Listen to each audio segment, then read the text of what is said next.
Compounding effect. Compounding అనేది ఒక excellent concept, కానీ ఇక్కడ ప్రాబ్లం ఏంటంటే దాని రిజల్ట్ అనేది వెంటనే కంటికి కనిపించదు. దీని అసలైన పవర్ టైంలో ఉంటదన్నమాట. చాలా మంది ఇన్వెస్ట్మెంట్ పెట్టి దానికి భారీ రిటర్న్స్ కోసం వెతుకుతుంటారు, కానీ అది ముఖ్యం కాదు. తక్కువ రిటర్న్స్ వచ్చినా సరే ఎక్కువ కాలం ఆ డబ్బుని కదపకుండా ఉంచితే అది ఊహించని విధంగా పెరుగుతుంది.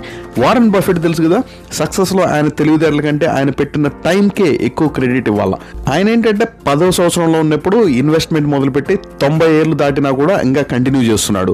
ఆయనకున్న తన ఓపికే తనని one of the world's best investor గా నిలబెట్టింది. చాలా మందికి ఇన్వెస్ట్మెంట్ గురించి అవగాహన లేక షార్ట్ కట్ లేదా క్విక్ రిజల్ట్స్ కోసం ఎదురు చూస్తూ ఉంటాం, కానీ నిజమైన వెల్త్ అలా క్రియేట్ అవ్వదు. సపోజ్ ఒక చెట్టు నాటినప్పుడు మొదటి కొన్ని నెలలు లేదా కొన్ని సంవత్సరాలు అది అసలు పెరిగినట్టుగానే అనిపించదు, కానీ ఒక్కసారి వేర్లు లోపలికి బలంగా వెళ్ళాక అది అమాంతం పెరిగి పెద్ద వృక్షం అవుతుంది.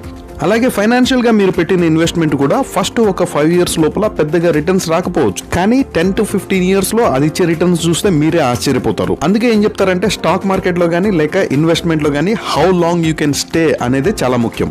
సో ఇక్కడ నెక్స్ట్ పాయింట్ వచ్చేసి getting rich versus staying rich. అంటే డబ్బులు సంపాదించడం అండ్ దాన్ని నిలబెట్టుకోవడం. ఇక్కడ సంపాదించడం ఒక ఎత్తు అయితే ఆ డబ్బుని మీ దగ్గర నిలబెట్టుకోవడం అనేది ఇంకొక ఎత్తు. ఈ రెండు ఏంటంటే 2 different స్కిల్స్. డబ్బు సంపాదించే మీరు రిస్క్ తీసుకోవాలి, ధైర్యంగా అడుగులు వేయాలి మరియు ఆప్టిమిస్టిక్ గా ఉండాలి. కానీ సంపాదించిన డబ్బుని కాపాడుకోవాలనుకుంటే మాత్రం అనుకు అనేది ఉండాలి, హ్యూమిలిటీ అనేది ఉండాలి, కొంచెం భయము మరియు క్రమశిక్షణ కూడా ఉండాలి. మీరు కొంతమందిని చూసే ఉంటారు, వాళ్ళు ఎంత ఫాస్ట్ గా సంపాదిస్తారో వాళ్ళు అంతే ఫాస్ట్ గా ఖర్చు పెట్టేస్తారు లేదా ఏదో ఒక రకంగా పోగొట్టుకుంటారు. దానికి మెయిన్ రీజన్ ఏంటంటే డబ్బులు సంపాదిస్తారు కానీ దాన్ని మెయింటైన్ చేయడానికి కావాల్సిన స్కిల్ డెవలప్ చేసుకోరు.